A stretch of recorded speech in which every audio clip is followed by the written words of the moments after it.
Hey Oh guys, my. AntVenom here, and welcome to Inside Minecraft. My methodology with YouTube is if you don't post crap, people won't abandon you. Java Edition supports user-created skins and mods. Bedrock Edition explore endless marketplace content. I've said this before, and Mojang have since put this into the one of their that yellow text that shows up next to the logo, or no, a loading screen text in Bedrock Edition actually. So you may have seen it. It says "Infinite Wonder, Endless Possibilities." That's my phrase. Is that actually? Alright lads, welcome back to the Inside Minecraft podcast, the podcast regarding everything inside Minecraft. I'm Insane Orbits and we're joined again today with Jake's the YT, MCPE. How's it going, Orbits? How are you? I'm good, how about you? I'm doing quite good today. You know, it's been a chill day. Just been gaming, nothing much happening. I did an earlier stream today. I don't normally stream before the podcast, but I thought I'd switch up a little bit. But yeah, we have this is a very, very special day. Something that people have been hyped for quite a long time. I know I was very, very, very hyped to announce it. But I'm going to let you introduce Jake. Who is the very special guest that we have on today? Today on the podcast, we have AntVenom. Hey guys, AntVenom here, and welcome to Inside Minecraft. Oh, that's going straight into the intro clips.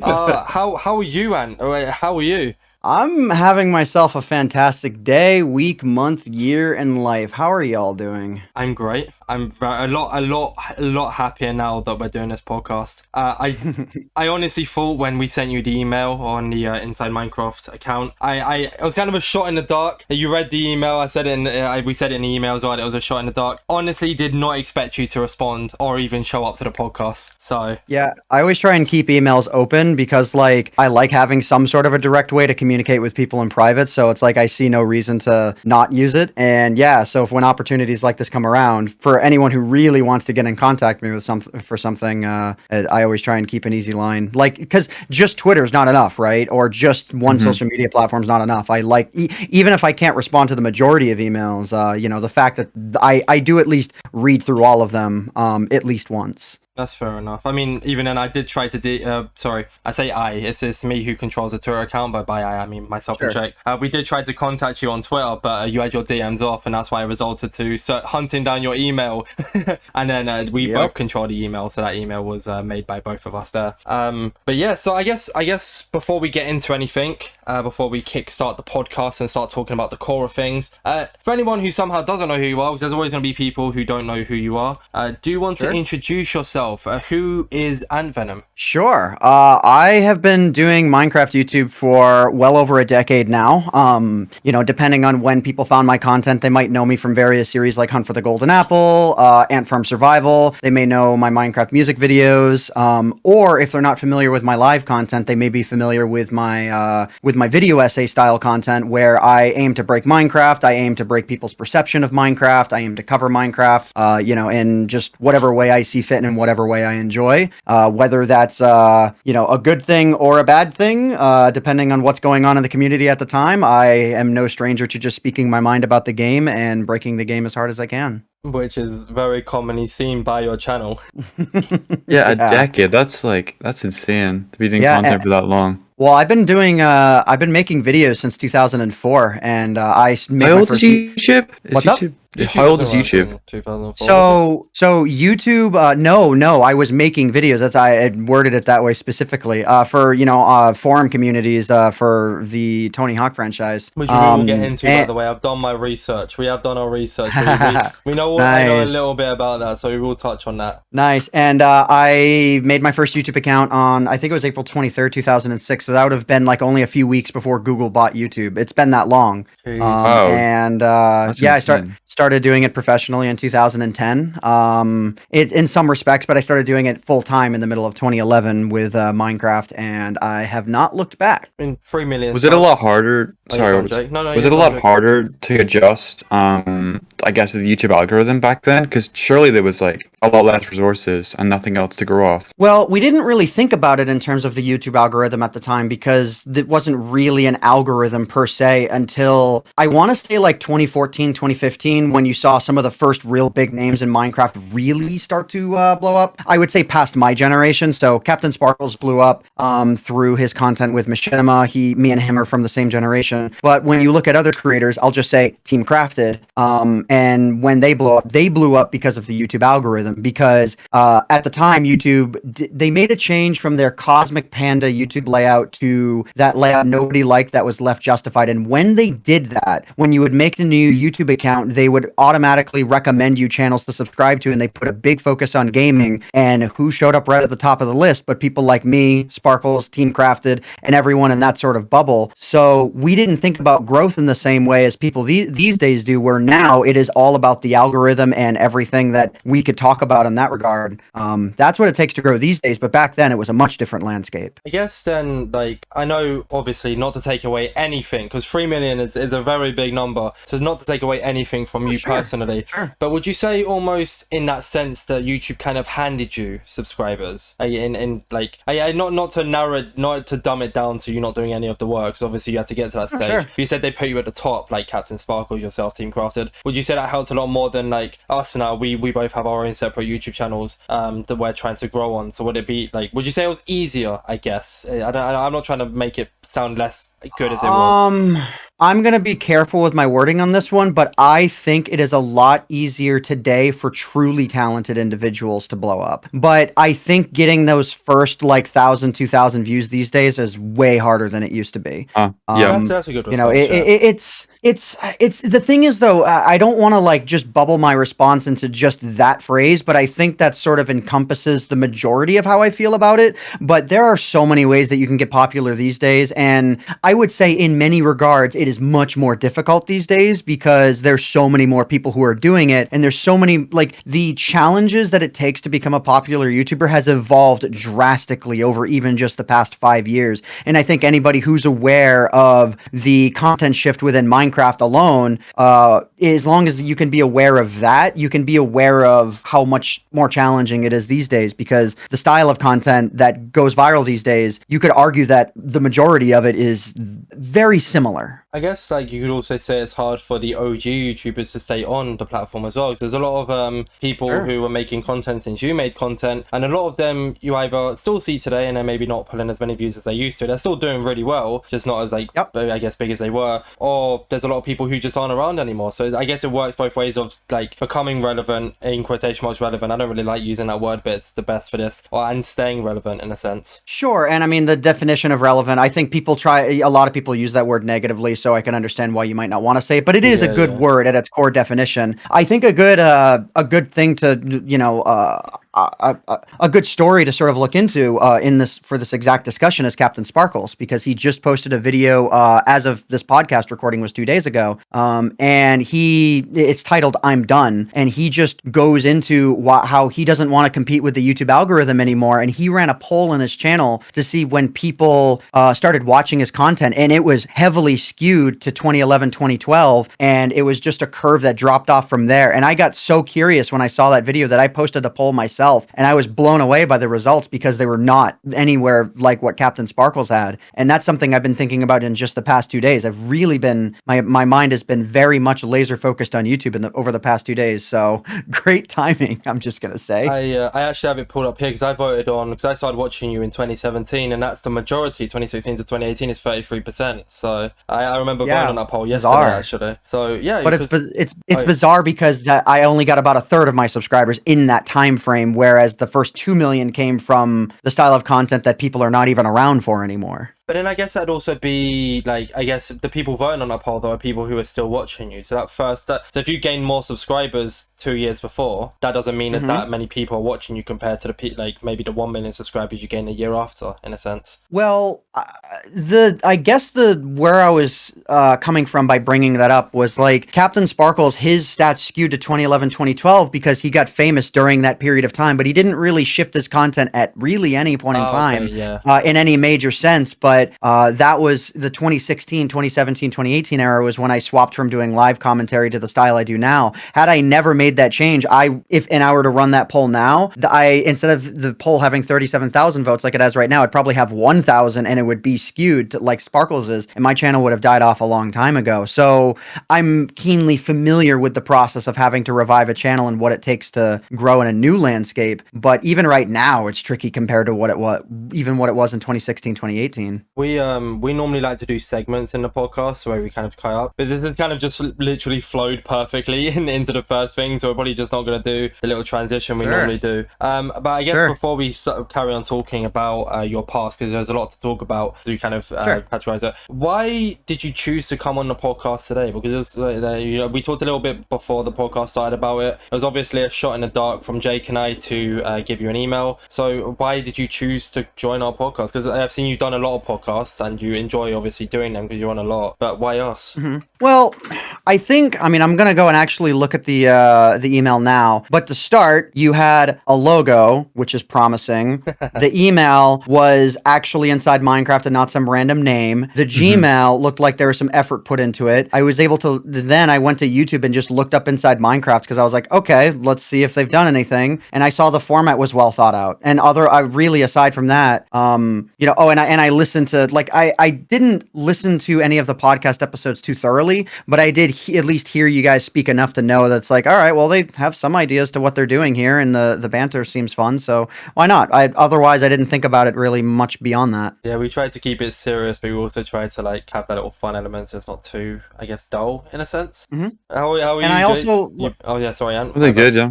You've been a bit no, you're good. What was you saying, Ant? Sorry, my bad. I was just gonna say that because I don't live stream right now, even though that's something I plan on returning to, I do enjoy offering my perspective on this platform because, I mean, regardless of if people watch my content or not, what they think about me or not, I have some sense of the fact that I at least have a unique perspective because I've been on the platform for so long and been doing Minecraft for so long. Like, that's not saying I feel any one specific way about my own content, but just I enjoy this sort of thing from a personal standpoint. Just there's a term that I'm trying to think as to what an alternate term is, because the term is shooting the S word, right? That's the term. You can do a little bit of swearing. That's fine. If you want to say, that's all right. Well, the term is shooting the shit. I don't mind just shooting the shit about what I know best, which is this platform. So I have fun with it. So I had no problem saying yes. That's good to hear. Do you have anything to say, Jake? So I've done a little bit too much talking here. Sorry. I don't want to let you up. Yeah, I just want to touch back on, you said, so you've been on YouTube for a while. How many times have you had to,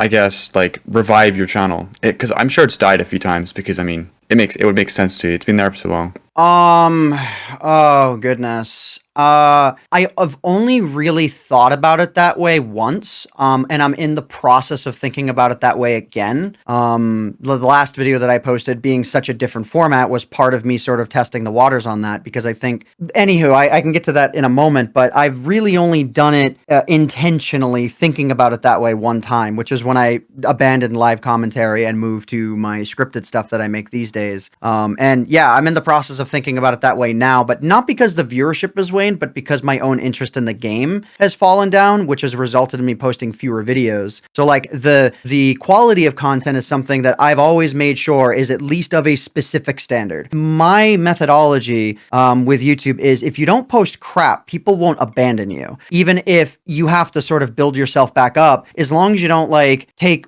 a channel that had nothing but great content and then start posting garbage on it, people aren't really gonna leave. So the viewership never really has gone away, even though I've been posting like one video a month for the past year. But then, so I mean, yeah, but it's still high quality video. I mean, the downfall of Minecraft and Mojang, I was obviously going to get a lot of views because of the video. That's got 1 million views in 9 days, which is mental. Yeah. So like, you clearly haven't fallen off. You clearly still, I mean, 302k views, 578k views, like 1.7 million views. Talking about Faithful, you're actually the reason I stopped using. I used to only use Faithful from the marketplace, and I don't use a texture pack anymore because of that video. Well, I will say that there is a way where you could download Faithful Venom, which is based off of why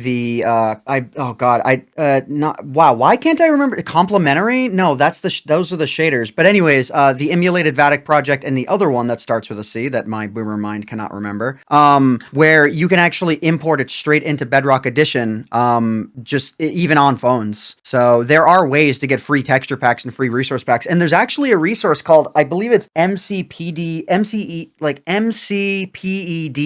where you can just get maps and texture packs and all sorts of things. And it's becoming quite popular. I'm really ashamed I didn't mention it in that video, because that would have been the perfect thing. Like, oh, hey, Bedrock Edition marketplace stuff, you know, bad actors, even though there's not that many. There's only a few bad actors on the marketplace, but still, I could have mentioned something like that. And oh my goodness, it was such a missed opportunity on my part to mention that. But I may mention it again at some point, or it might get its own video. Well, funny Who enough, knows? actually, to touch on it a little bit, MCPEDL isn't actually amazing.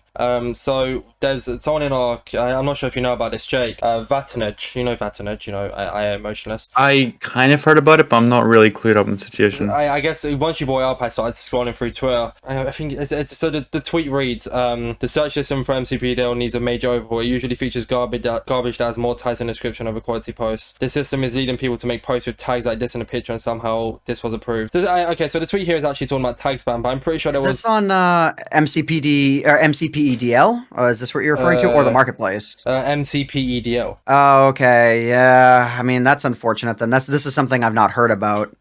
Yeah, I could be completely wrong, but apparently there's been I guess a little bit of drama with them accepting people. So I read it wrong at first. I thought it was talking about like them selling packs, but it's actually the way they accept people for the site. Apparently it's just a little bit broken at the moment. But that's something. I mean, these things happen. I hope that they fix it as soon as possible. That would be ideal. You know, things happen, and hopefully they get around to making it better. Just like I hope that Mojang gets around to making Bedrock Edition better. You know, it all is the same thing at the end of the day. I just wonder, pink glitch. Right. Yeah, are you aware of the pink glitch? You are, right? I was told about it, and then I somehow forgot about it before. Like, I'll say that video, the one where I really go into Mojang and Bedrock Edition, I'm ashamed that I missed talking about Console Edition and the pink glitch and input lag, which I didn't really make mention of aside from very quickly. Like, there's a few things I'm ashamed I missed, but I think that caused what happened was it caused people who knew about those bugs, who knew I forgot it, to make those comments. So it led to higher engagement, which was not really my goal. I don't think of YouTube in terms of views and comments quite that way. I try and think about it in more of a human terms. So like why people are making comments, you know, why people enjoy the content. Right. So yeah, oh my goodness though. I'm sorry if I missed it in the video, but did you talk about Render Dragon in that video? Because I know that's a massive issue as well. I'm unaware of like I've heard about this Render Dragon issue, but I'm actually quite unaware of it. So far as I understand, when RTX shading was applied to Bedrock Edition, they changed the lighting rendering engine, which as far as what problems specifically that has resulted in, I'm not sure, but I have noticed a performance degradation in Bedrock Edition over the past year or so. I used to praise it because you would get like a billion FPS at like 48 render distance, and now it's like it's like I struggle at 24 now, and that's where my Java Edition line is. So like Bedrock's one benefit that I've always given it is like it's losing traction to these communities that I'm just gonna say it flat out because they deserve more, but they work for scraps when it comes to making these mods. Some of them don't. Some, you know, like Sonic Aether, if you've ever seen his Patreon and how much he makes, like, oh my god. So it is possible to, you know, do well being a mod creator, but mod communities are besting a multi-trillion-dollar company. I used to make command block tutorials on Minecraft Bedrock Edition. I used to like create a whole bunch of stuff. I know it's like it's nothing compared to mods. Like I can never compare it to mods because like some of the stuff that people do is nuts. But even like sometimes the command block tutorials, they would like even doing commands on Bedrock Edition was so scuffed compared to Java. There was so much you could do on Java, like getting player heads and all this kind of stuff. And it just from what I know now, it's still not even a feature on Bedrock Edition. It's just like there's a lot of stuff that's missing and a lot of bugs in Bedrock Edition. Like it comes down to something as simple as if you do a Control A in the command block interface in Bedrock Edition, you cannot see that text is selected, and sometimes it is and sometimes it isn't, and it's like you don't quite know what you're doing. It's like it's almost better to type your commands into a notepad and paste them into Bedrock Edition because it's so unusable. You can't do it on Xbox, mobile, DS. But then Bedrock Edition has this like absolutely awesome structure block UI where like you can see the structure that's going to be imported and the arrangement in a way that you can't quite do in Java Edition without a mod. So it's like in some weird little ways Bedrock Edition slaps, but in most ways it doesn't. Yeah, you can even import. Sorry, Roberts. You can even export 3D models in Bedrock with structure blocks. I figured that out a few weeks ago when I tried that with Java. Exactly. Yeah, that's awesome. Like more features like that on the platform that was supposed to be like, Bedrock Edition was supposed to be this, really well refined version of Minecraft built from the ground up when Microsoft bought Mojang, and the mission from the beginning was really good, and it was good for a while, and then the issues started to creep in, and it was as if Mojang, at least Mojang Redmond, the Redmond office are the ones that are the ones that mostly develop Bedrock Edition.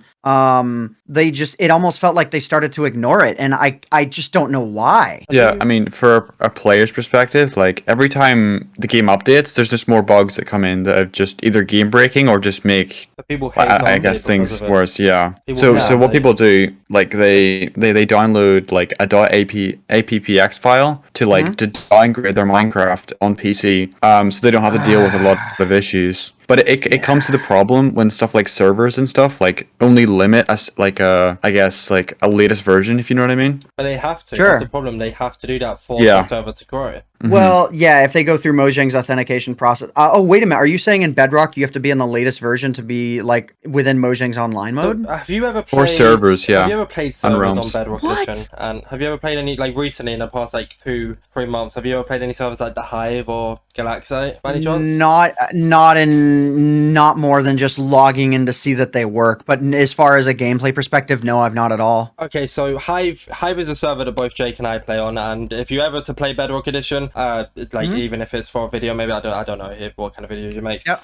But I'd recommend playing the Hive, and I'm sure you would as well, Jake. Right? I'm glad to hear that, because the Hive used to be super duper popular on Java Edition, so it's nice to know that they didn't go sour. They did a little bit. They did for a little bit. Yeah, yeah, for a very short period, but then they brought it back. That means someone at the top has a conscience. Yeah. That's what that means. Yeah, Jake, you go on. Sorry. It does kind of give us a really bad look when there's 5 or 6 servers that are so old and have never been updated, and then there's just 2 or 3 good servers, but that no one pays attention to because again, if you look at the server list, it's all randomized every time you log on, so it's not going to be in a specific order. It's just going to be in a random order. Oh, it's so and Hive could literally be behind the scroll, and you wouldn't even know. You know what I mean? So and then people Mojang could just implement a solution themselves so easily as a multi-billion-dollar company. They're getting owned by Geyser, who, I mean, I don't know how. Have either of you ever heard of Geyser, the plugin system that allows for cross-platform between Java and Bedrock? Yeah, I know how that works, but I've never heard of the company. That makes sense. Sure. I mean, as long as you know the concept, with Geyser, you can not only, I did make a video on this, you could not only join Bedrock Edition, Java Edition servers from Bedrock, though it involved a janky, 2 login system because, you need a legal Java Edition account. But, goodness, what else was I even going to say from there? I actually straight up just had a brain fart. Not even gonna lie. I guess while you think of that, what I was going to say is, so on the Hive server, for example, sometimes they'll, because if you ever get a chance to look around it, or even Galaxite's another perfect example of that. They have all these crazy UIs that they'd only, for example, only be able to do on 1.19. Yep. So they have to force the server, what used to be on the Hive, for example, used to downgrade to about, I think it was 1.16, Jake. That was 1.16.100. Yeah. And then the community got really mad when the owners had to go above that on 1.17, and no one was allowed to downgrade anymore. And that's when render render dragging was introduced as well. So paint glitch became such a problem. And there's also never glitch. Have you ever heard of never glitch and Venom? Yeah. Have you ever heard of the never glitch? Switching servers and worlds. It can sometimes just bug out the the nether screen, and it will just go there forever. You just have to restart. Yeah. It's like I didn't even know how bad it had gotten, and I was already mad enough to make another video, and I didn't even know it was so bad. I had no idea about the server downgrading stuff. And the point I was going to make there before was that Geyser making that plugin system to make those cross compatible is they're absolutely owning Mojang, because Mojang could so easily develop something like that to just make a really streamlined system for allowing Java Edition servers to host Bedrock Edition players, which in turn would allow for Bedrock Edition to tout having support with more servers. But it feels like Mojang is so short-sighted now that they don't even see that. They could own this space and make so much more money, but because God forbid they think that it's going to cost them another $1 or take another ounce of effort, they choose not to do anything. And I don't know who at Mojang or Microsoft is the cause of that problem, but they need to be fired. I guess not to shit on your idea here, but can I maybe say like a counterpoint to that being a good idea? Sure, I'm not saying that would be the exact right idea, but what I'm saying is the concept of modding teams making things like this that totally raffle stomp on Mojang's ability to do anything right now. It's like, it's embarrassing. I'm not saying that that's the exact right solution, but it is a solution that gets us part of the way there. But you gotta remember as well, like Bedrock Edition you can bridge by looking at the block in front of you. You can't do it on Java Edition. Bedrock Edition is always fast PvP. The new Java Edition PvP is slow hit. So how exactly, for server-wise, how would that work? How would a Java player on 1.19 play Bedrock 1.19? Because they have completely different PvP, completely different bridging methods. So did this thing offer a resolution to that? Or like, how did that go about? Well, that's how, this is exactly how like a team meeting should start for solving those problems. You would, try and come up with as many of these problems as you can and tackle them one by one. So the combat system could be tackled as easily, just as easily as servers that are cross-compatible only use the Bedrock Edition format, or I have also seen that there are Bedrock Edition implementations of using the new combat system on Bedrock Edition. It's a little bit weird. I think I showed it in my cross-compatibility video, but, Mojang, with their power, could just as easily silently implement a cross-compatible combat system that would work both ways, and it could be up to the server architecture to determine what combat style you're on, and that would instantly solve that problem, even though new players joining those servers would always have to test it to know which combat style it uses. So if it's a server that clearly favors Java Edition players because it uses the new combat system, or even the old combat system, then that's just a problem you would tackle one at a time, and that's how you would do it with any one of those problems.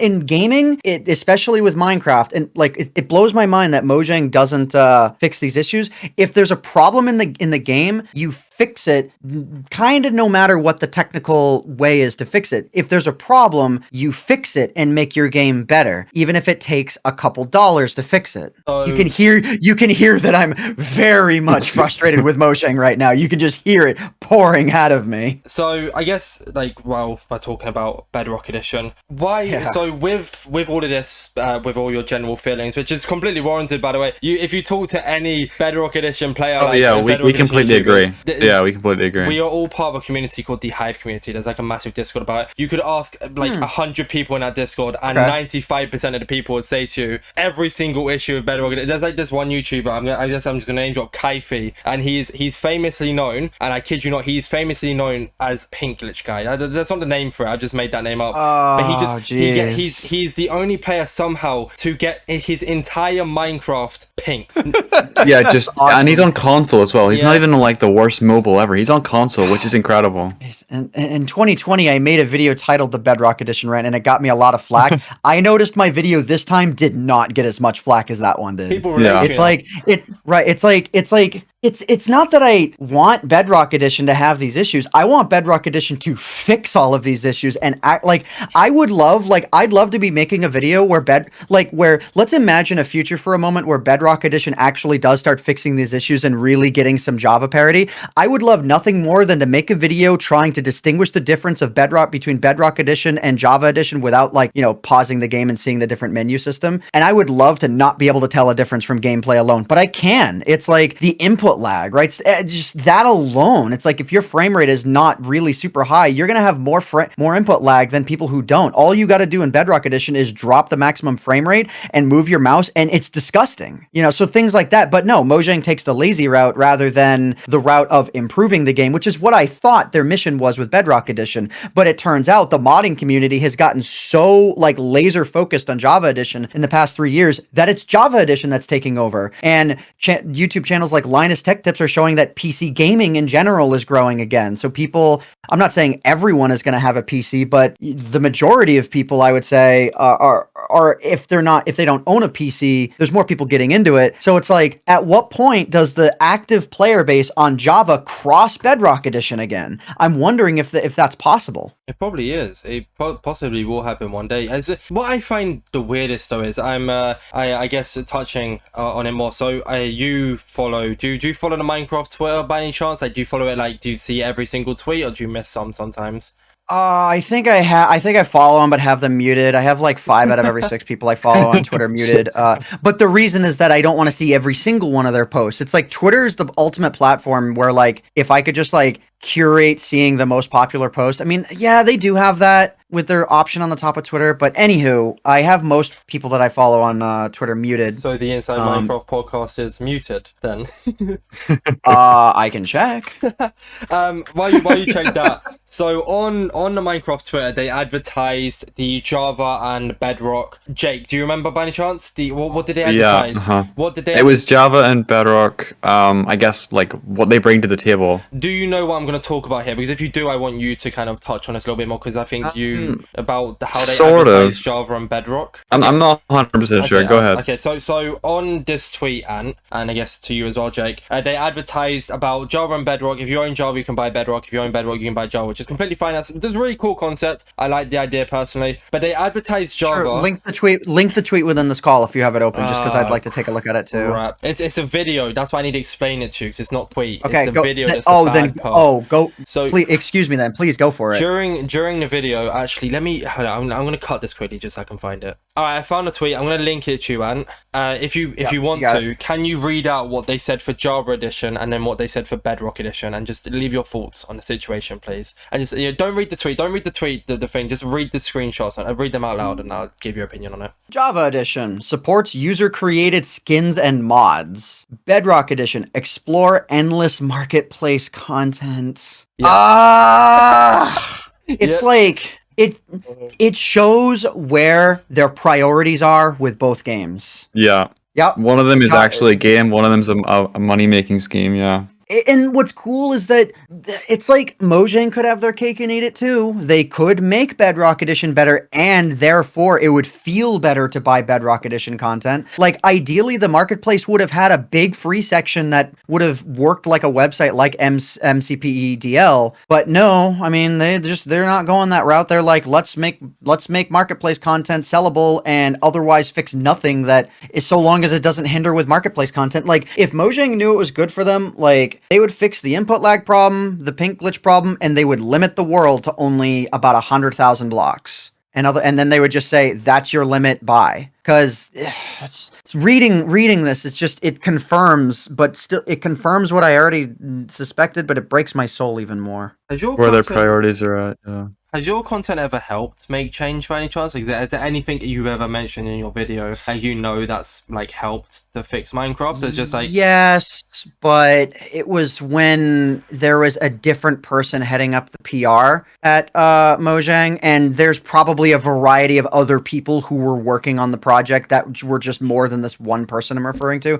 I'm not going to name them, but there was a time in the 2016-2017 era to where things that I would say, like, I'm not saying there are any specific changes that were made, but there was clearly an attitude of Mojang focusing on what the community had to say at the time. I'm not exactly sure what changes they made because of what we said, but these days it definitely feels like they really are not listening at all. Like, even like, I do have some contact at Mojang, but it feels like if concerns are brought up, they are acknowledged and then swiftly swept under the rug. I'm not saying they intentionally swept them under the rug, but it feels like if I bring up anything, the conversation stops at the moment they say that they'll bring it up to X team internally. It's like, it feels like nobody's listening.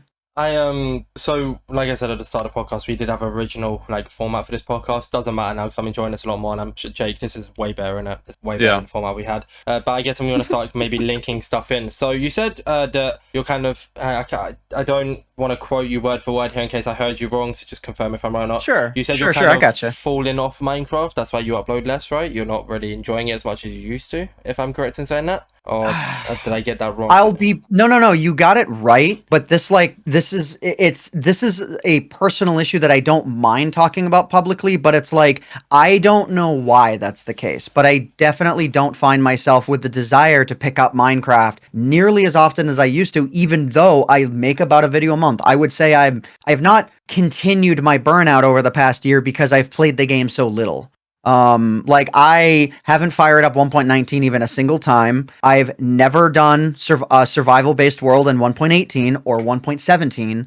The last time I really dove deep into the game was at the end of SMP Live. That was the last time I would say I really sat down and put any amount of continual focus into playing the game itself. So I've been away from Minecraft mentally for that long. The only times it shows in my videos because the videos I started posting, I would say after COVID, because Michael McChill stopped working with me around when COVID started. You can see a drastic decrease in the content that I was posting. There's really not much update content unless it was for a main version.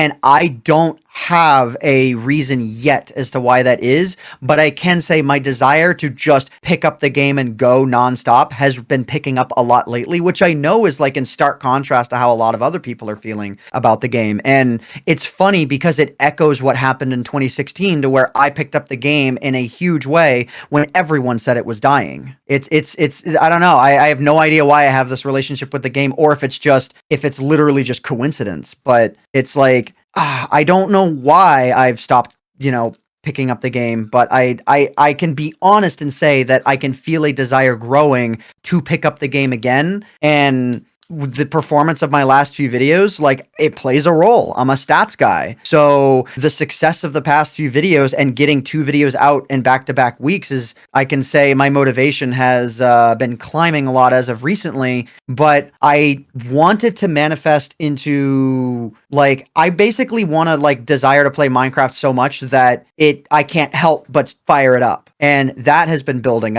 My multi-MC instance is like set, meaning like I can make new instances for videos at the snap of my fingers and have it set up exactly the way that I want. I've been doing a lot of little things behind the scenes, my Twitch layout, I'm making sure that's all set. But yeah, like I'll be honest and say that I feel like within the next few days is when I'm going to be firing up Minecraft to break it again just for fun. That's where I'm just not going to stop playing the game, because it's like as soon as I get into that, like I plan on getting back into streaming at the same time as well. Really, I'm just looking to actually dive back into the game and just make it like a sort of lifestyle choice because I kind of want to. I'll tell you what, and I don't know why it's happened for me as well, but this month so far, and this is only on my main channel, I've uploaded 7 Minecraft videos, and they've done so much better for views than like I had for a while. And I fell off, and I've been like, Jake, you can vouch for this as well. Now, like I got my new PC the other day. That's the summertime effect. And I just like I'm planning to stream almost every day. I'm still looking for a new job because obviously I need that. But once I'm just planning to stream every day. I'm doing a bunch of content. Jake and I are pumping out podcast episodes every week. Like we have 1 or 2 when I don't know when this one's going to come out. It's definitely not coming out on the Friday we're recording this, but it might be the Friday after or the one after that. It's either one of those 2 weeks. Sure, I gotcha. But we've been doing that, and then like Jake's planning on making a new secret channel,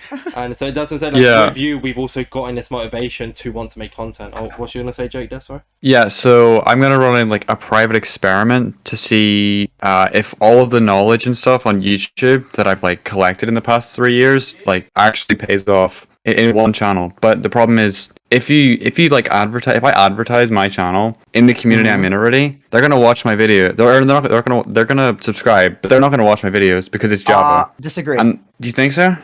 It's all in presentation. It's all in like making sure that when you announce it to your audience, you make clear what the goals are for the channel, and you actively discourage people from subscribing if they don't sound interested in that. Because that it's like you just got to be honest with your audience about it. And I'm not saying that works every time, but that's an approach I've taken myself when it comes to experimentation. So you totally could like when I switched from RuneScape to Minecraft in 2011, I just made clear what was happening. And when I swapped to doing the new style of content, I just did it one day. But for making a new channel, that's one of the easiest things that you can that you can, experiment with, and you can tell your main audience about it. Just be honest about what it's going to be, and don't just encourage them to pump up the sub numbers as much as possible, because that's when you get, off on a bad start, because the majority of your subscriber base isn't watching. But if the majority is watching and your click-through rate is really high because you focused the right kind of subscribers to that channel and you made clear what the content was going to be, and then you delivered on it, therefore causing a very high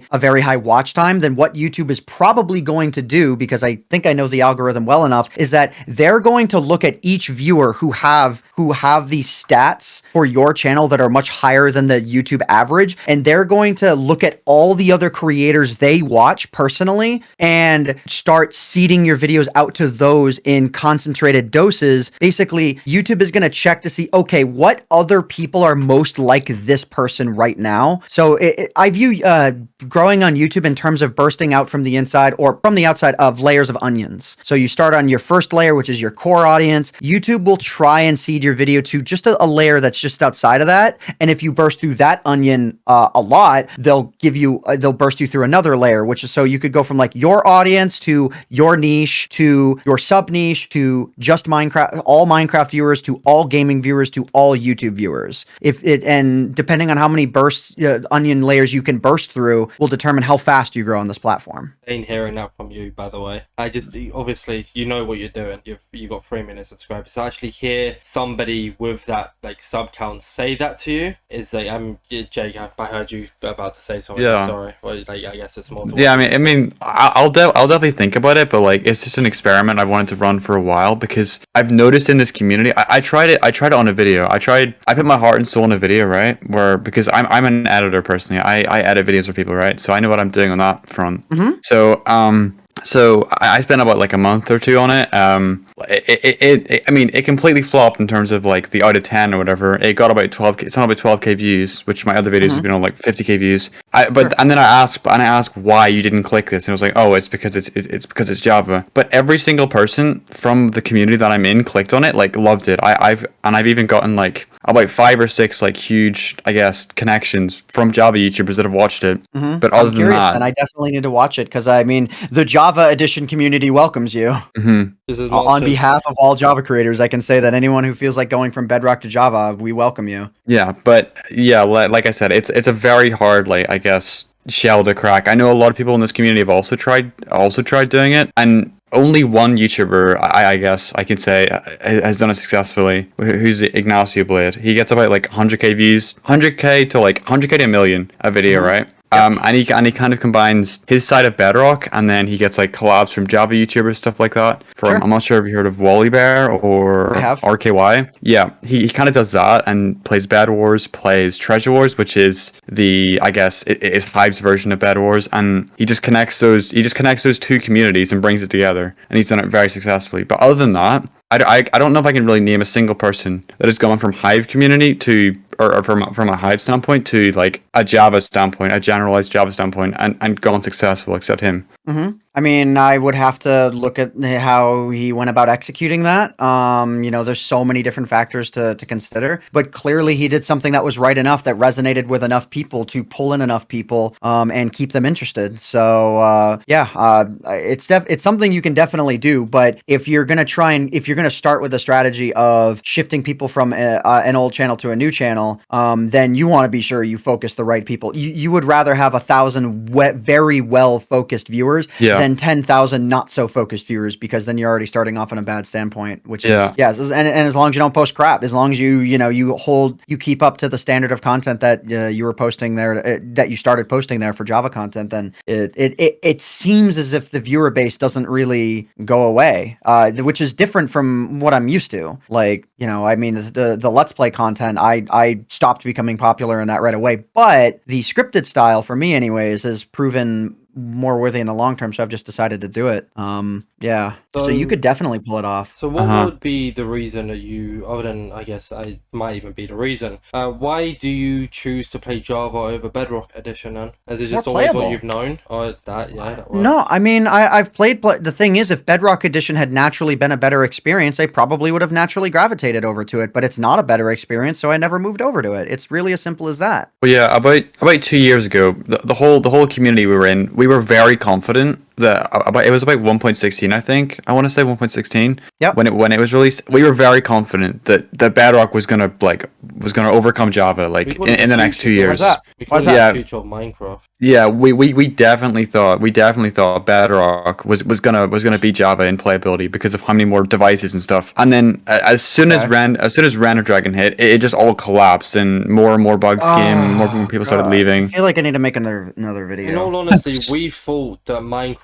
We genuinely, and I'm not sure. I can't speak for everybody here, so I'll speak for myself. 2 years ago, we were all saying this. That Minecraft Bedrock was the future of Minecraft. The reason I was saying that personally is I thought Minecraft were going to be Mojang. Sorry, we're going to be like, okay, they have Xbox, PlayStation, PC, mobile, Nintendo, and I genuinely thought they were just going to full focus Bedrock Edition, and they didn't.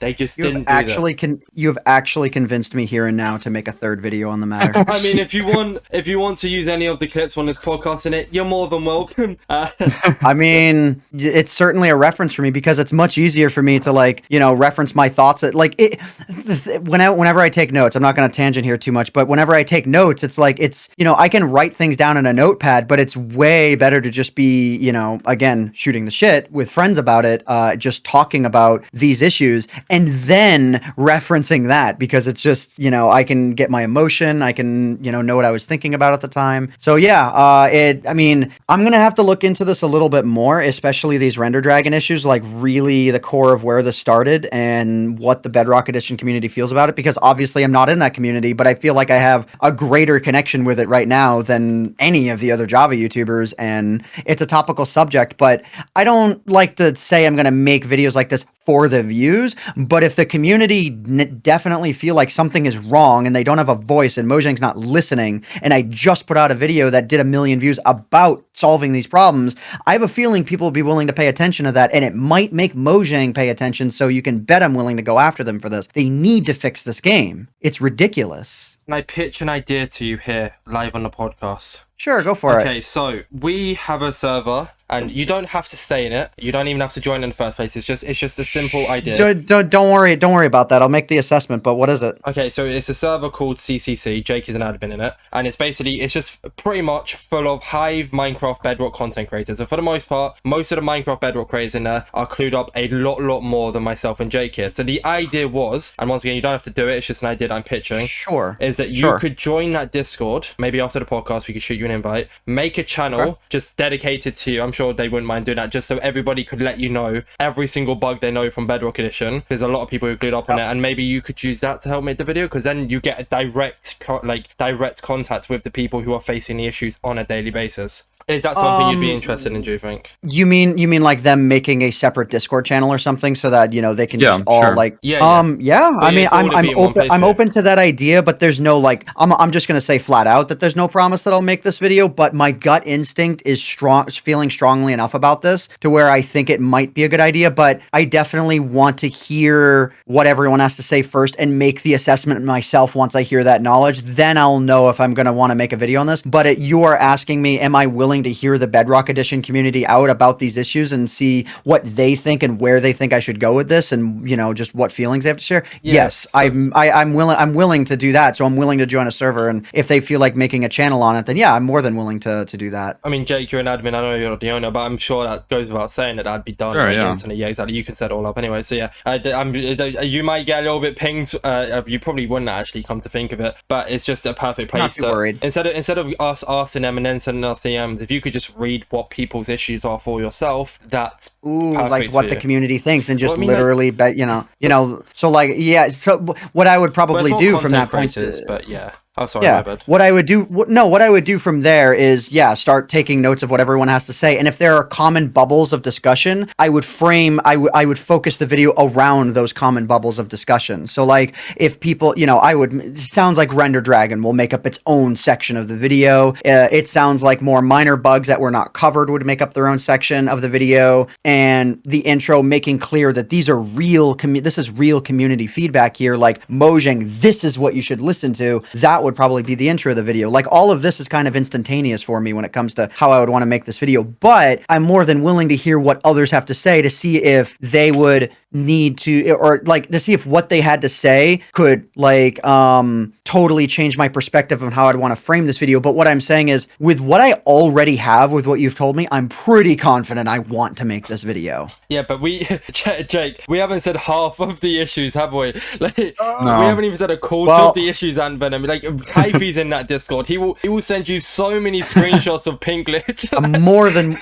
send me the invite and I will join it. I could even join it live on the podcast. Do it, Alright, Jake, cool. you got the invite right now. I'll invite him. Yeah. Well, we say live, it's just unedited podcast, but I guess Sure, while it's being recorded. I guess this is going to be a really longer podcast. Are you guys okay to carry on recording maybe for another half an hour, 45 minutes? Sure, It's going to be a longer special. I have about I'd say I safely have 40 minutes. That's great. That's perfect. That's the Discord, by the way, and if you'd like to join. So people might ping welcome you. Just a heads up. That's You just fine. mute it instantly if you want. Hey, I do know. I accept. I know the weirdness I have to deal with as a content creator in Discord, so I've got that all worked out. If I get annoyed, I'll handle all of that. It's fine. Just people might spam the wave to say hi thing. Oh, actually, we'll just say this.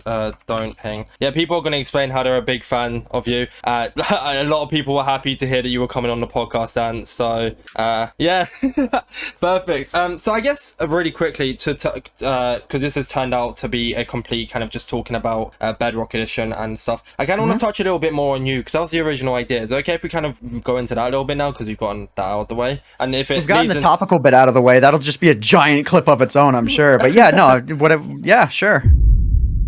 So I guess talking about you, so we talked a lot about you making Minecraft Bedrock content and you made like play Java and all that kind of stuff. So why and how did you get into making Minecraft content in the first place? So the landscape was so much different so many years ago. Like I got into it, like I've been making video gaming content in some form or another even before YouTube existed. I actually still run a channel on the side called Thug Pro Hub. Stands for Tony Hawk Underground Pro Hub. Just and the name, yeah. Right. So that's the name of it. But I started making Tony Hawk content in 2004. Like I've been into that game for so long, and the way I play is improvising and being a perfectionist. So like I grew up being a perfectionist in that game, and then I started getting into content creation and started becoming a perfectionist in that just as much as I could. And then YouTube came around, and I started making RuneScape videos in like 2009, 2010. Oh no, started making RuneScape videos in 2007, 2008.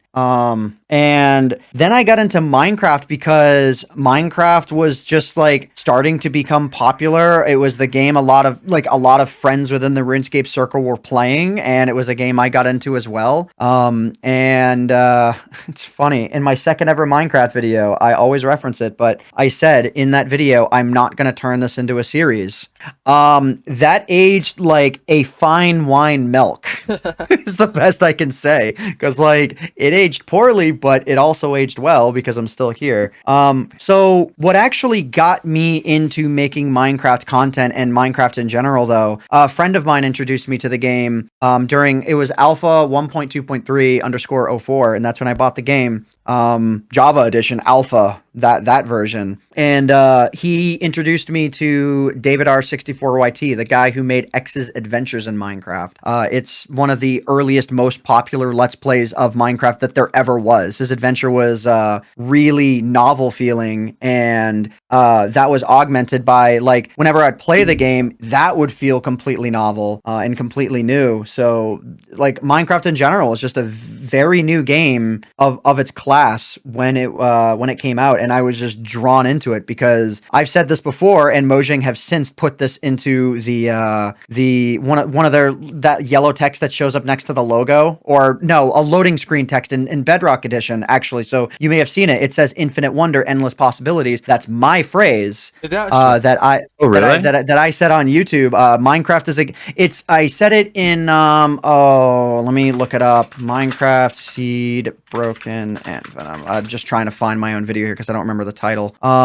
It says, what happened to this Minecraft seed? And my intro for that is Minecraft is a game full of infinite wonders and endless possibilities. And from the very beginning, I was pulled in by that. And that's why I have really not been able to let the game go, because at its core, it is still a sandbox game full of people doing really interesting things to modify the main game, to break the main game. In my early Tony Hawk career, I was a big fan of glitches, doing glitches, things that you're not supposed to do. Like, you know, in that game it was very limited, but in Minecraft, ooh, the glitching you can do is really fascinating to me versus how it is in many other games. And I just naturally have an interest in breaking video games. So Minecraft from very early on, I was interested in because of something as simple as making TNT devices and making them in ways that nobody had ever done before, or it's a sandbox game. It's a game full of infinite wonder and endless possibilities. And no matter how much Mojang screws up Bedrock Edition, Java Edition will forever exist as a stable platform because it is so easy to flop between versions. And if the community decides that they like one version more than another, you can bet that you're going to see mods in that version forever, right? So it pulled me in by being so accessible, so free, and it continues to pull me in because it still is that way. No matter what Minecraft politics come into play. That's why I just can't leave the game, it seems like, because nothing else has come close. At the end of the day, Minecraft is truly a beautiful game. Like, no matter like how broken Bedrock Edition can be, we always talk about how broken it is. I still stream Minecraft Bedrock Edition like all the time. So, you know, it's still an amazing game to play, and I still enjoy playing it. I just wish that some of this stuff would go away, but obviously not everything's going to happen in your favor, is it? I guess on the topic of how things came to be as well, what about AntVenom? Because I remember watching another podcast and you talked about how your name was originally AntiVenom. So before you go on to talk about how you got AntVenom from AntiVenom, can you talk about why exactly AntiVenom was an original idea for your name? Because I'm an unoriginal person who had a friend named Poison in the Tony Hawk community. Again, yeah. And I was making a Battlefield 2 account, and I was like, my original account was just based off my email, and I was like, man, I want a cooler name. And I was just thinking, and it's like, I guess I don't know where AntiVenom came from, but I think I tried Anti-Poison originally. I'm pretty sure I'm not Mandela affecting that memory. I'm pretty sure I tried Anti-Poison, which was not available. Then I tried AntVenom, which was not available. So then I was like, well, whatever. I like the way AntVenom looks as a name, so I just made it AntVenom 3. That was a Battlefield account I used very sparingly. And then came time to make my RuneScape account. And AntVenom with the 1 was available. And that was sort of what an identity that I enjoyed. And I didn't want to be known as Protocol from the Tony Hawk community. I don't know why that was the case, but the word protocol was kind of taken everywhere as a username, so I wanted a username that wouldn't be taken everywhere. But I was also like 15, 16, 17 when the name came into light, so that was a long time ago. So I can't say exactly what the reason was, but that was the time frame, and that was the general process that birthed that name. Was I was unoriginal, and then it was free on RuneScape, and it wound up being original in the end. And then AntVenom. So you used to have a channel called AntVenom, and that got suspended, I believe I heard correctly. How did that happen?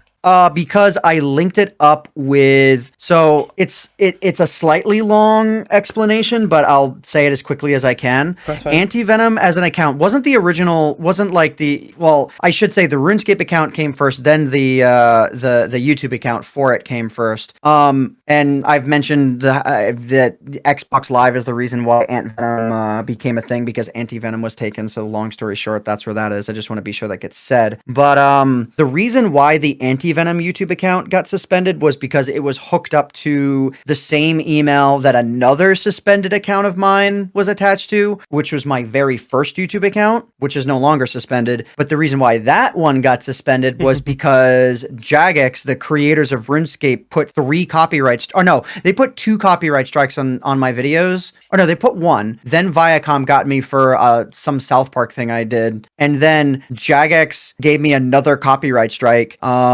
for no reason. That's since been resolved. That's old YouTube politics. But they gave me a copyright strike that caused that channel to get suspended because it had its third copyright strike. So it was old YouTube politics leading to copyright strikes that made my channel suspended. And it's because of that I did not change from Proto THPS, which was the channel I used just before AntVenom, to AntVenom. I would have been AntVenom had the channel not been suspended in that block of time. I think I would have taken on the name AntVenom instead of AntVenom. But because it was suspended and I still wanted to transition away from this Proto THPS name that everyone got confused by on YouTube, because YouTube channel names were much more important then than they are now, because you would get youtube.com/that name. I wanted something that was easily searchable, and I was like, well, I'm known as AntVenom on Xbox Live, so I'll go with that on YouTube as well. So that's why AntVenom became the name on YouTube. I feel AntVenom sounds a lot better, anyways. Like I like it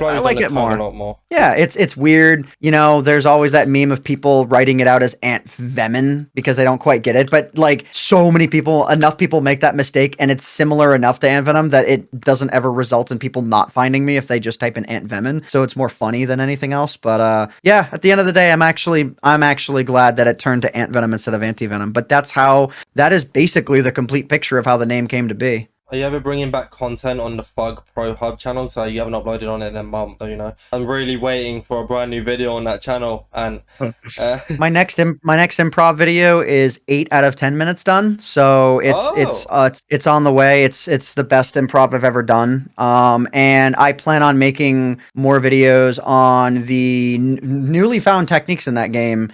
This would be something that'll go over the head of your entire audience, but there have been like brand new techniques discovered in this game that is 20 years old at this, 18 years old at this point. But there have been some techniques that have been found in it recently that have been like mind-blowing that I don't have tutorials for that I really would like to. But right now my focus is on the YouTube revival and my own mental health. And the right way for me to balance that right now is to focus on the Minecraft content, but otherwise try and keep my distance from overdoing, editing, because making videos for those channels, like, it does ultimately eat away into my time, which eats away into my real life stuff. So my balance is to just right now focus on YouTube, and if I feel like it, Twitch. But otherwise, yeah, that channel, I don't plan on making content too much more often on that channel unless, my free time allows for it. But as of right now, my free time really does not allow for it, is the thing. I've become very addicted to Twitch streaming. I love Twitch streaming now. I watch tons of Twitch streams. I actually find more entertainment with watching Twitch than I do really anything else. I mean, maybe you should start one of my streams. Sorry, yeah, sorry, go on, Jake. Sorry. What do you think of the Twitch scene at the moment, and what is your opinion? All their decisions on money making. If you're aware at all. Yeah, I'm fairly aware of it. I know that there was a lot of controversy around subscription models becoming changed, or people becoming more aware of what the splits are. I know that Twitch have been doing things to hoard a bit more money, and it honestly doesn't surprise me because, I would honestly, if Amazon knew what was good for them as far as getting community respect, which it doesn't sound like they even want, they could probably get away with publishing a report on how expensive it is to run the servers it takes to run Twitch, because the watch time on content on Twitch is way above what it is on YouTube. I mean, Twitch is nowhere near as big as YouTube in terms of really anything.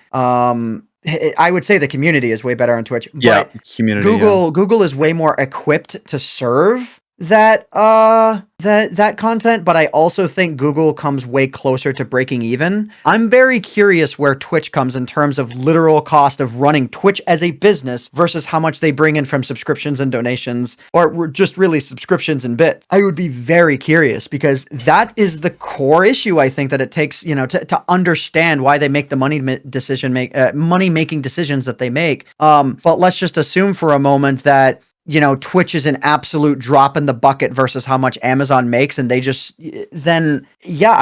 don't approve of what Amazon is doing. But ultimately, I feel like I don't feel like the Twitch community has it in them to make change of their own. They're just going to continue streaming on this platform. XQC is just going to continue doing slots because he can get Yep. because he can get away with it. The controversy surrounding it occurred, and ultimately, at the end of the day, if XQC makes clear what he's doing, it is kind of up to Twitch to stop him if they don't approve of what he's doing, or to put the right safeguards in place, because he does put 18 plus in his title. I think anyone who has 18 plus in their title should automatically get flagged for being mature content, and maybe XQC slots content does. And I've just since checked the box that says don't remind me. Who knows? But there's a lot of controversies that have been hitting Twitch, and a lot of it has been Twitch's fault. But I think I don't know. There's so many controversies around Twitch. They need to get that in order first. They need to maybe I don't know. They need to stop being so fucking out of touch. Mm-hmm. I think one thing that's been annoying me about Twitch is that my viewers are getting 5 30-second ads when they click on a stream, and it's just dude, yep. I want them to I don't feel like they have to sub. Okay, maybe 1 30-second ad. It's like a YouTube video, fine, do whatever. But I don't feel like I believe can't you disable ads on your channel? Nope, not for starters. No, you can't do that barely, anymore. You can disable you can mid-rolls. Yeah. Oh my! Well, geez. Now I'm just sitting here thinking, geez, did I just break some kind of contract thing? Because last I checked, I was able to do that, but it's also been years I since believe you used to be able to, so you didn't break anything. You're good. I can always mute it if you'd like me to. I can always bleep it out. No. Hey, no, don't worry about that. I don't mind saying it out loud. I don't mind saying it out loud. Yeah, you're discovering a lot of bad stuff today, and sorry, this wasn't meant to be a negative podcast, but we kind of just no, it's. Well, I think it shows the state of things, because I would rather be on here being, talking about how excited I am about something rather than us having this stuff to talk about. But if this is the state of things, then I don't mind because it's real. So yeah, I mean, I don't know. Twitch, they're definitely having their own host of issues, but at the end of the day, if they serve up streams, it's we could complain all day about them taking a greater cut of subscriptions, but let's not kid ourselves here. I'm not saying that what I'm saying is the right or the wrong approach, but in a vacuum, let's not kid ourselves here as to where the majority of money is made on Twitch if you are a big Twitch streamer. Those guys, the majority of what they make comes in from donations. Now, that statement in a bubble might sound it might sound a bit close-minded. I'm not saying that there aren't very real issues on Twitch, but there's so many problems and so many things that have to be tackled from so many angles to be done correctly that it's impossible to keep up with all of it. Especially because the majority of what I do is on YouTube. It's a little difficult for me to know on Twitch. I know that Twitch has some very serious issues, and they should work on those. They should work with the community on those, rather than just staying quiet. But then again, if they work with the community on something and it goes bad, well, then suddenly every friggin' journalism website on the internet is going to say Twitch's, Amazon's company, Twitch, does X thing, and try and get the clicks to try and cancel them because cancel culture gets views. And that's another problem that needs to be worked out. God, I the tangents of how bad things could go. The reason why I'm tangenting like this is because it feels like nobody can win. Not even companies can win, but companies can win when they try and do what's best for the people. They generally win. So maybe they should take that approach because it's generally more profitable in the long run. Just that's my overall opinion, is do what's best for the people, man, and find a way to make that work that makes your website better and makes people happier about your website. That is generally how I feel about all companies' approaches to handling these problems that so few companies seem to handle correctly. I mean, I would say GitHub handle their issues better than anyone else just by doing what's best for the people. It's a totally random thing, but anyone who uses GitHub might know their track record is not bad. Fair enough. What was you gonna say there, Jake? Yeah, I'm sure you've noticed that YouTube has been what's the way to say this? Stealing the big Twitch streamers, with huge deals contracts and stuff like that. Sykkuno, Do you think YouTube will eventually beat Twitch and just become basically a Twitch 2.0? No, because YouTube proved a long time ago that they have absolutely no idea what they're doing when it comes to live streams that involve an engaged audience because their chat system is literal burning garbage. They're looking to fix it. Really just comes down to their chat system. They should have fixed that years ago. They should have made it an IRC based thing like Twitch's, so that even if like the streamer decides that they would like the chat to be delayed and smooth, that it not be forced upon every stream, because interacting on YouTube live streams is so trash in comparison to the instantaneousness 100%. of how you can have it on Twitch. And Twitch used to be bad for this, because in the 2012, 2013 days of Twitch, you would have a like 2 to 3 second delay. Then they did an update to where it was 10 plus seconds. Then they knocked it down to 8, and it was at 8 for a few years. And then they only finally got it back down into the 2 to 3 second range within the past like 5 or 6 years. It's now since been many years since they've done it. And the delay on YouTube's live streams, is, if I recall, is still universally worse. So that's a problem, because when it comes to interacting with live streams, you need to be able to have that instantaneous feedback to and from, the viewer to the streamer, which is where Mixer was like absolutely god tier. And if you know anything about Matt Salzamendi, if you know anything about Matt and James, the guys who founded that company, like, dude, I was the very first streamer on Mixer because I believed in the idea of being able to, communicate with your audience quicker. But like Twitch has been better about that recently, which is, I think, maybe why a site like Mixer didn't work in the long run, because Twitch actually saw the fire that was coming and they fixed the one problem. Didn't Mixer throw with Ninja though? They threw the Ninja sponsorship, didn't they? Like when they that was one of Microsoft's most early decisions owning the company, and I thought it was smart. But then Microsoft, not knowing how to run a company, decided to let Mixer die. And then YouTube was like, hey, that's a good idea, and they started actually like making a bigger dent than Mixer ever did. But unless YouTube fixes the experience for viewers and makes it so that people can upload custom emotes, which they might be doing more of now, I don't know, is until they make it a better experience for the broadcaster and for the viewer, they're not going to snipe Twitch's audience, because the user experience on Twitch still kicks the dog crap out of YouTube. So the user experience on Twitch kicks the dog crap out of YouTube. I don't know. So much better as well. The chatters on Twitch are so much better. It's so fun. It's so fun. And there's so many different wildly varying communities. And it's so easy to like, I would say that Twitch could improve their recommended system a little bit, but even that's not been so bad. I mean, if I'm interested in a game, if I'm interested in a category, I can search it and I can generally find a laundry list of streamers that match what I'm looking for, which is great. But the actual inner communities between so many different chats vary so wildly. You've got the more individual communities, you've got the big streamer communities that crossbreed between each other, like, Soda Poppin', Mizkif, XQC, SFan, Seer, people that all sort of exist within that bubble. There's so many other names I can mention. You've got the smaller streamers that, have their own sort of vibe to them, and you can always find a community that you vibe with, and YouTube can't touch that. Like, YouTube doesn't stand a chance in ever touching that. Like, even if they grabbed up every engineer at Twitch, I would imagine that every engineer at Twitch aren't doing jack shit for the platform anymore, because Twitch as a platform doesn't evolve a whole lot, and there's not a whole lot of evolution going on there. Yeah. But I think you're right, Twitch's biggest issue is more of a human resources issue, and not allowing the source code for their entire platform to leak, and allowing whatever other data leaked within those data leaks that occurred.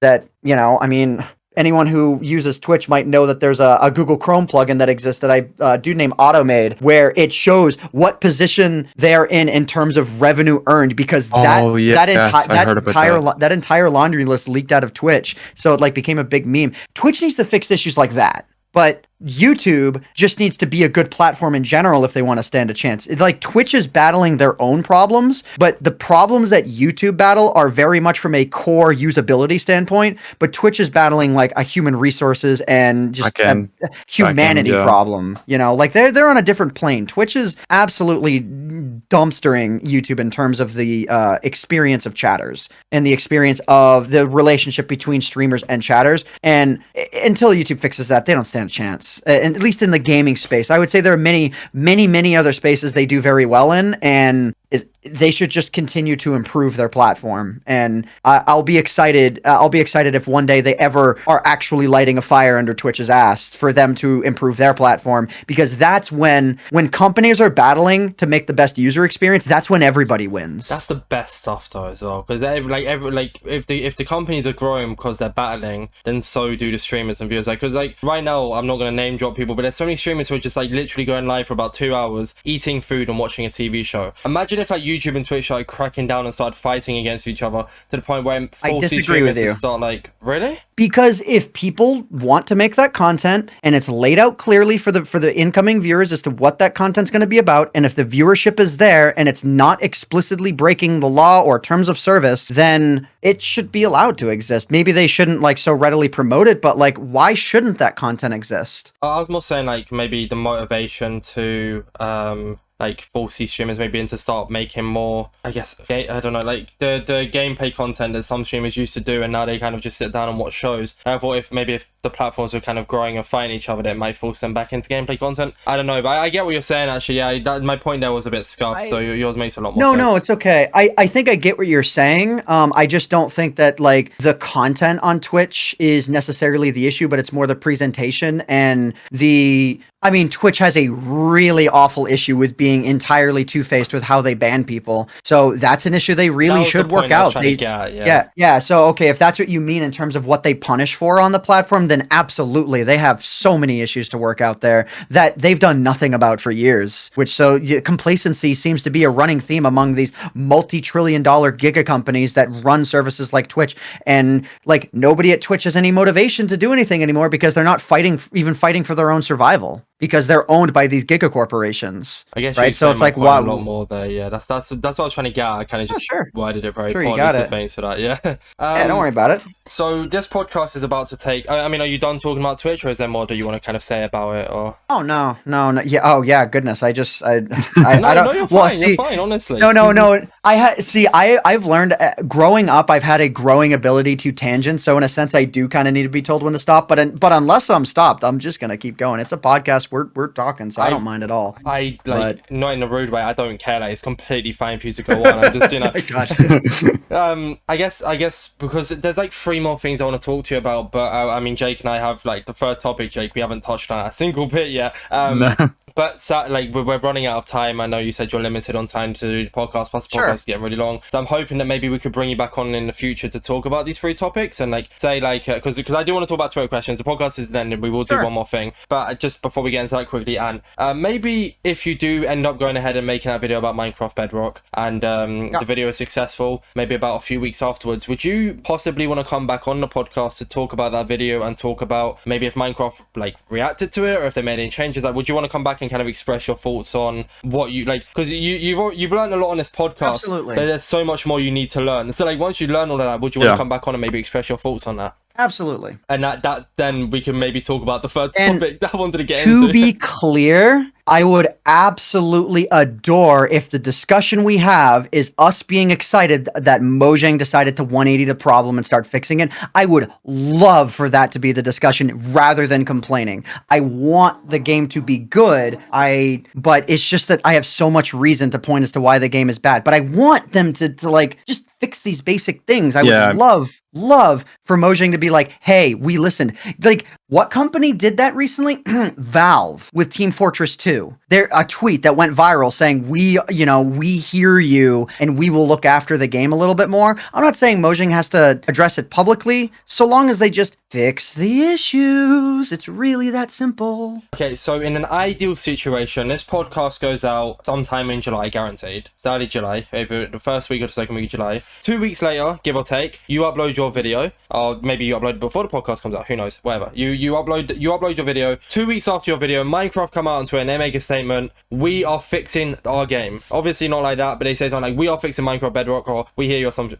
As soon as that tweet goes out, would you want to jump back on the podcast and record a podcast podcast based around that tweet and based around what you learned with bugs and like what they could do for Not Minecraft? right away, no. Not right away. So, Because- so would you want to wait till they maybe fix the bugs, or when would you want to come back on? So, no, I would just want a bit of time to pass because I think time is the most fair thing that I can offer Mojang after making a statement like that. But I will not believe Mojang if they say it, because it's like, you know, I don't know if they're going to be all talk and no action. It really depends on what branch at Mojang is controlling the narrative. If Mojang Redmond is controlling that narrative, I wouldn't believe it for a second. If Mojang Stockholm is controlling that narrative, then maybe I'd give it a little bit more cadence. But not right after that tweet would emerge, but I would like to give them time and see if they're willing to put their money where their mouth is, because then that's when everybody wins. That's fair enough. So you'd want to wait a bit of time then for like to see if it actually rolls out and happens.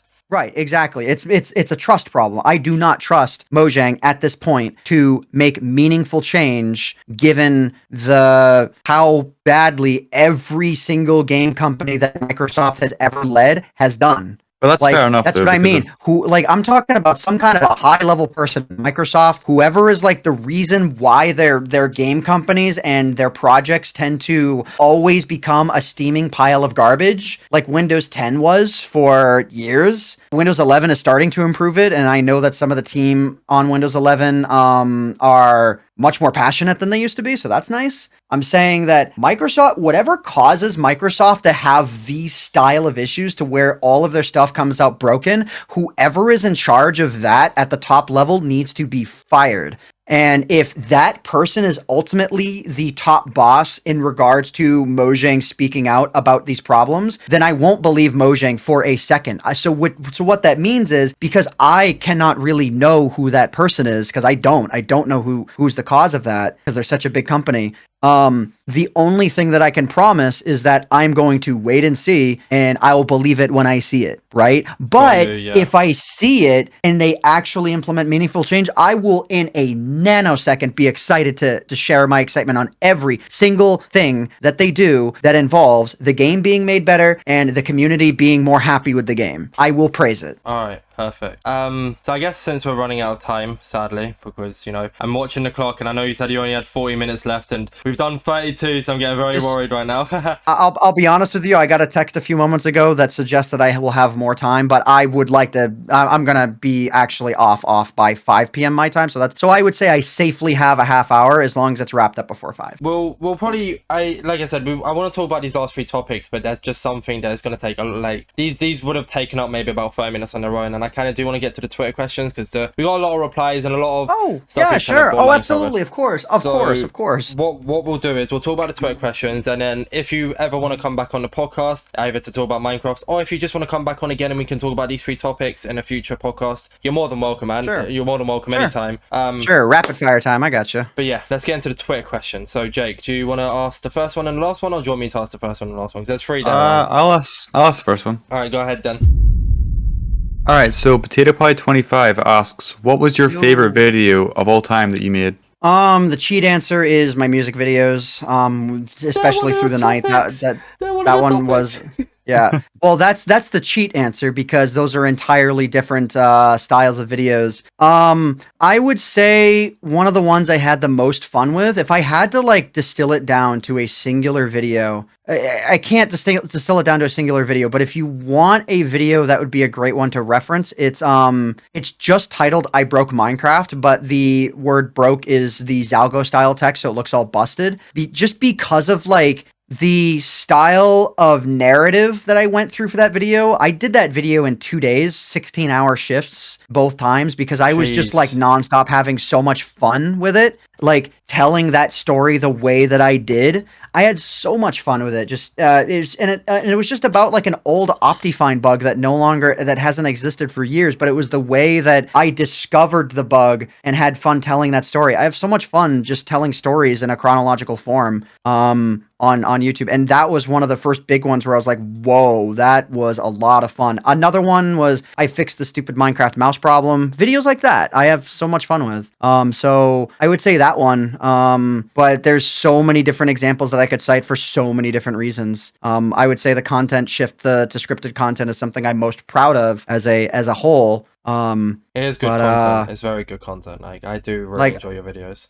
Yeah, and I mean, like, I could cite some of the old Let's Play content for a wide variety of reasons. I would say Hunt for the Golden Apple is probably, as far as me making a choice, was probably one of my most solid picks ever, because that video was just, that series was made from the standpoint of, literally, dude, like, now we have like 100 days content and people making goals out of Minecraft nonstop. But back then, there wasn't a singular Let's Play on YouTube that I could have found that had a goal in Minecraft. That makes Not one. sense, yeah. It was all just standard Let's Plays of people doing whatever, and some people put in some twists. But the Hunt for the Golden Apple thing was just like, what's the rarest treasure? Okay, I'm gonna try and hunt for it. And it turned into a thing that ultimately resulted in like my first 100,000 subscribers or so. I guess since you said we got 30 minutes, I can touch on this a little bit. You talked about the music series. That was one of the topics I wrote down. I love that music series so much. I'm going to turn into a fanboy here, but I'm allowed to just for a quick second. Just let me have it. Through the Night. I love that music series so much. Like, it's one of my. I know there's Falling Kingdom and all that kind of good, but I think I made a tweet about it in the past actually, so that would prove my point. And I'm not just talking because you're on the podcast. I genuinely tweeted that Through the Night is one of my favorite Minecraft music series. So like, what inspired you to do that? Like, why? I was following up on the thing is, my musical writing ability is really not all that good. The only reason why these songs were anywhere near as good as they were was because Pedro, Music by Pedro, I worked with him in person on this. Okay. And the animation was only as good as it was because I was able to get Bootstrap Buckaroo, who was he's sort of on and off with Minecraft animation, but he was the guy who made Jordan's music videos, and I was lucky enough to be able to get him for that series. But I made it just because I wanted a fun music video. There wasn't a whole lot of thought beyond that, aside from I wanted the end to have a twist, right? And haha, the twist occurs in the end dimension. But I wanted to tug at people's heartstrings with a music video, and so beyond that, I can't exactly. It's like I'd have to be referencing specific moments in time while me and Pedro were writing the story on this. But it was just like trying to, make a fun music video, and ultimately Through the Night is what we got. I do feel like saying this, when me and Pedro were writing Through the Night, it took multiple days, and at the end of our first night, we didn't have a solid chorus, and it was at like 4 o'clock in the morning. I just sort of like jolted awake, and the thought of if you can craft, you can mine, entered my head, and the chorus wrote itself after that. It was kind of funny. It was just purely dumb luck as to why it was written the way that it was written. But yeah, it was a fun project all in all.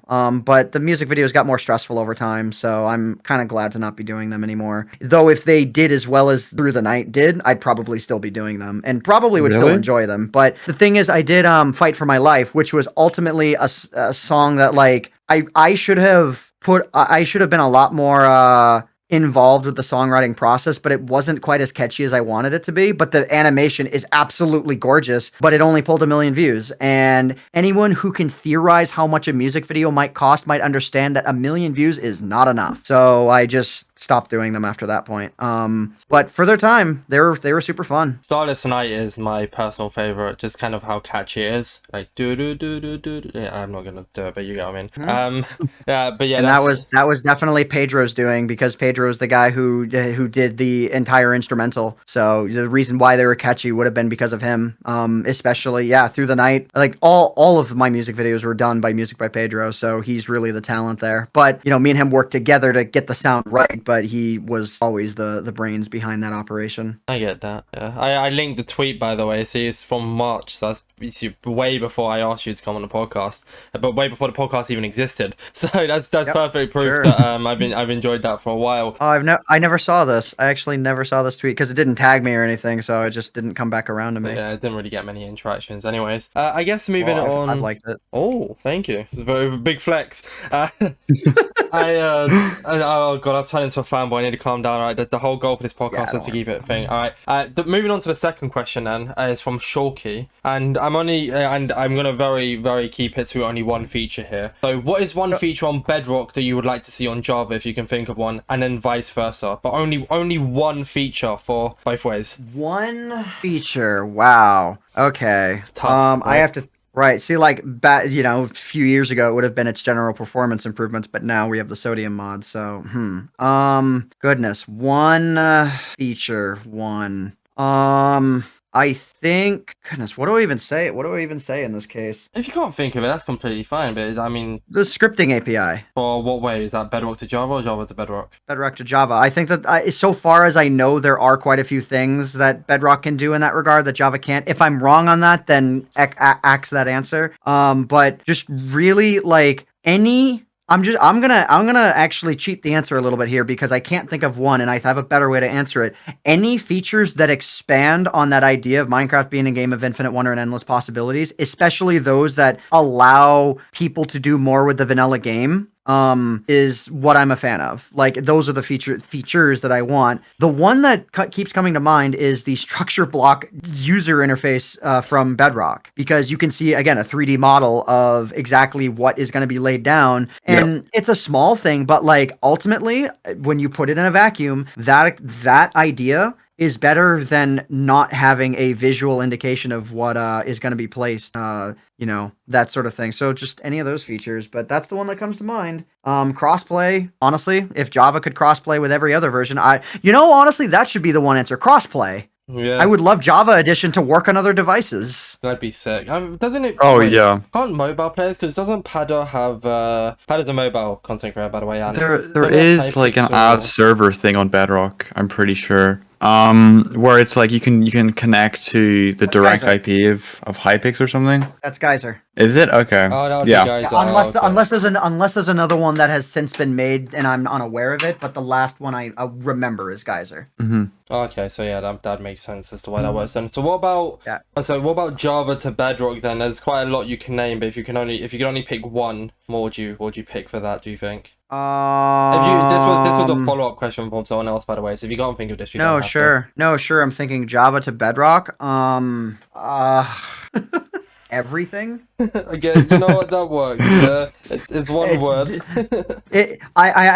Let's just say I have a feeling that they're going to be quite satisfied with what I've said earlier because that was their question. I have a feeling that I answered their question in huge ways. As far as any like specific feature, again, like I can't think of anything specifically offhand. It's just my ability to like randomly recall like what my desires would be on this is kind of weak just from a human standpoint. But I will say it would be some kind of answer. Like it ultimately would be something that improves the experience for the players playing that edition. Like anything in that regard. I would say general stability. I would say the world border. Make the world border and everything from the spawn point all the way out to the world border work. That's what I want from Java Edition, is the world border and general world functionality and stability. I don't like it when you go 2 million blocks out and the world starts to barf all over itself. Yeah. Why? I thought you liked breaking the game. Man. Because, you see, like, I understand that there are people out there who will defend Microsoft as much as they can, but they just need to stop, because when there are real issues, then we need to acknowledge them. Yeah, exactly. God, I have not, like, it's not that I have nothing but disrespect for people who, like, defend Mojang and Microsoft in the face of real problems, but it blows my mind that people were doing that so much, but I think fewer people are doing that than they used to. I think a lot of people are starting to wake up to the real problem. Mm-hmm. So, honestly, that right there is a great sign for the Minecraft community, if they're waking up to the real problems, because if the game was largely flawless, or rather like had more little issues, right? Things that are more opinionated in nature, I wouldn't complain. I'd be happy. So yeah, features that make the game better. Oh God, I get so heated from such simple questions, but I don't have an individual answer because there's so many things that deserve the spotlight. And we normally one thing I would. Oh yeah, go on, Jake. Yeah. Sorry, I was just gonna say something really quick. Oh no. One thing I would. Yeah, go on. Well, okay. Well, one thing I would really say for Bedrock to improve on is their combat system, because without custom server knockback and stuff like that, Mm-hmm. I would want to say Bedrock would be hopeless. Like for servers like the Hive, for example, they have their custom PvP, combat and knockback features that make it so much more playable than if you go in a survival world and like play with your friends. Yeah. And it's like they were working on this unified combat system for a little while. Now, I think that whoever told me this, it was just their opinion, so I'm not saying it's absolute fact because it would be accusing Mojang of something. But I have heard it was one person's opinion that Mojang gave up on the combat changes because of the bigger YouTubers blowing up and ultimately just using the system that was there, and Mojang just became complacent. It's like they saw that what was there was fine, and they're just like, why put any effort into this? When in reality, yeah, there's probably quite a lot that they could do to the combat system if they just had kept working with the community. That's actually a fantastic example of when Mojang went from working with the community to no longer working with the community. Was that it's just suddenly one day news of a new combat system just stopped, and so far as I remember, that was going to be, it was planned to be a unified combat system to work on all interfaces, but then Mojang Stockholm, the ones developing it, just kind of stopped. I guess maybe they just saw that they didn't need to cater to, or who knows what the real reason is, but yeah, like fixing the combat problems would be amazing. Fair enough. I guess, Jake, do you want to ask the last Twitter question then? Yep, sure. All right, so the last question is from Annie. What is your favorite game you played back in the day? Tony Hawk Underground. I should alter this question because I wrote that down very poorly. That's my bad. Is it a Minecraft mini game, like video wise? Well, hey, okay. That's my problem. So they get two answers, yeah. They get two answers. Oh goodness. There are so many Minecraft mini games from the experimental phase of servers. I'm probably gonna give the W to Mineplex's Gravity, because I think that was the very last time where Mineplex was really trying to push the envelope before I think Spoo sold Mineplex, or maybe he just gave it away. I don't know, but he stopped working on Mineplex. And then I noticed the quality of games really went through the toilet. Like Mineplex bought up some other server that had nothing but like really mid-tier games, and it all kind of started falling from there. I'm gonna actually answer the question a third way. There was a server that used to exist called Dan's Arcade, and it was the most mind-blowing minigame experience of all time, and I was really sad that server did not take off in the long run, and servers like it, because servers that are creative with their minigames, like I'm not saying there's anything wrong with Bed Wars, Sky Wars, X Wars, Walls. I'm not just saying there's anything wrong with what makes Hypixel popular, but I was really sad to see that creativity was not enough to push Minecraft servers forward and allow for them to live in the long run.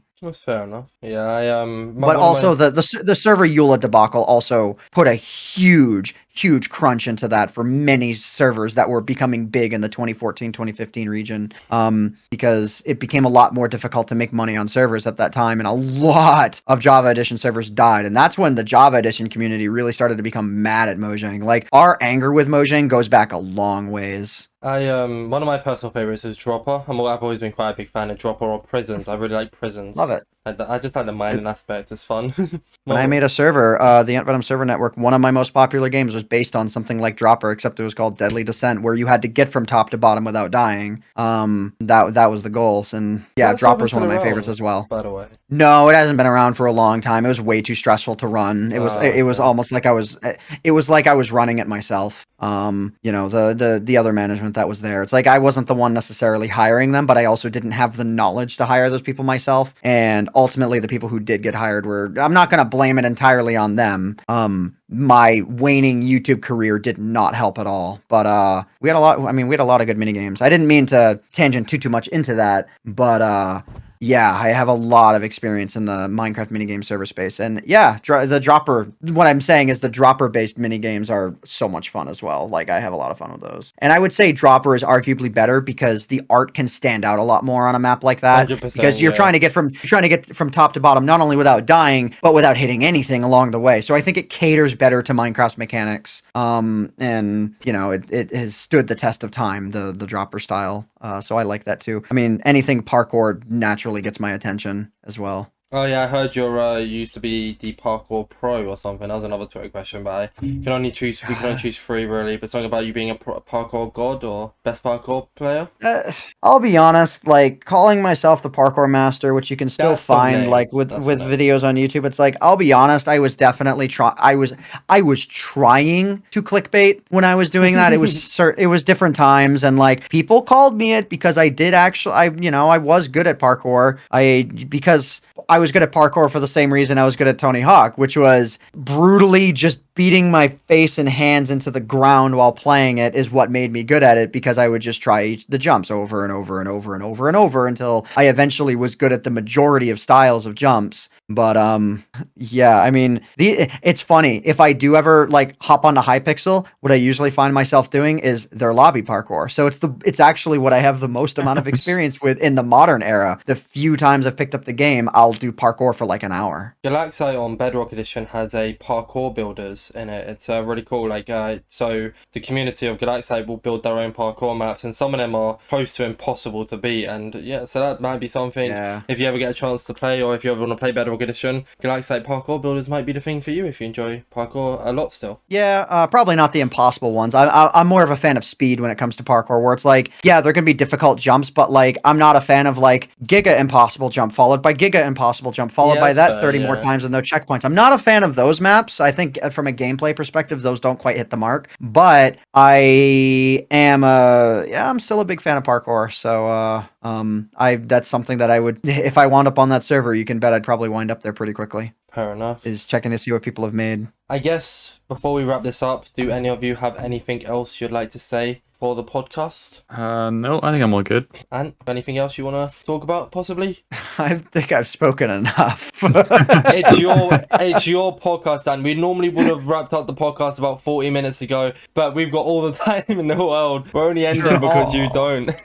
Sure, all I'll say is best, if anyone feels like continuing the discussion or just asking me anything specifically, I mean, Twitter's a good place, but if they need to ask it in private, email's a good place, and I know that we talked about both of those today. But yeah, I suppose, if what else do I say from this point? You want to promote yourself, so talk about where we can find AntVenom on every social media. You can find me on YouTube at AntVenom. You can find me on Twitter at AntVenom. You can find me on Discord at AntVenom0001. You can find me on Discord at discord.gg/AntVenom. And you can find me on TikTok, even though I don't use it all that much yet, at AntVenom YT. Fair enough. And at least I think that's it. we hope for the sake of the podcast. And this has been a very, very special podcast. We have been recording now for an hour and 50 minutes. This is Jake wanted to keep the podcast to 45 to 1 hour podcast, and we've done it. We've just blown that away. So you've been amazing. Thank you so much for accepting the email and coming on. As you've been an amazing guest, and please, if you ever want to come back on the podcast, or if you maybe a few months or like weeks or whatever down the line, would you be happy to come back on the podcast so we can touch on more topics we didn't get to talk about? It's something that we discussed, and I think that it would be a good time to if and when I still think it's a when I would get around to making that video that talks about the other Bedrock Edition issues.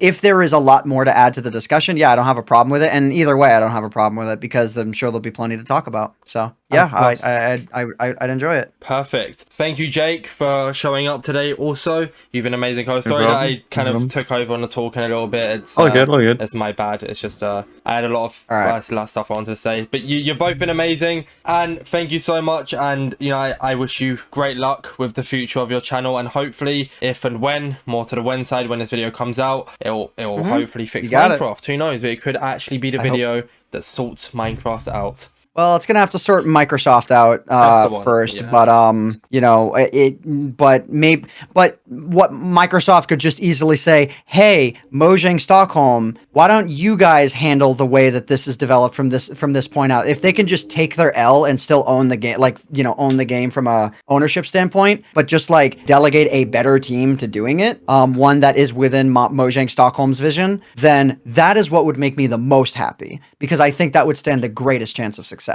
Yeah, exactly. I agree with you 100%. If they can do that, then that works the best out for everybody, including the player base, the most. Especially the player base, the most, as you said. This has been the Inside Minecraft podcast. Everything you need to know inside Minecraft. More lean into Minecraft Bedrock for this podcast. Thank you, Ant. Yep. Thank you, Jake. You've both been amazing. We will all see you. Well, not all of us. We will see you next week with whoever's on next week. Hope you all have enjoyed. My name is AntVenom, and I bid you all farewell. Thanks so much for watching.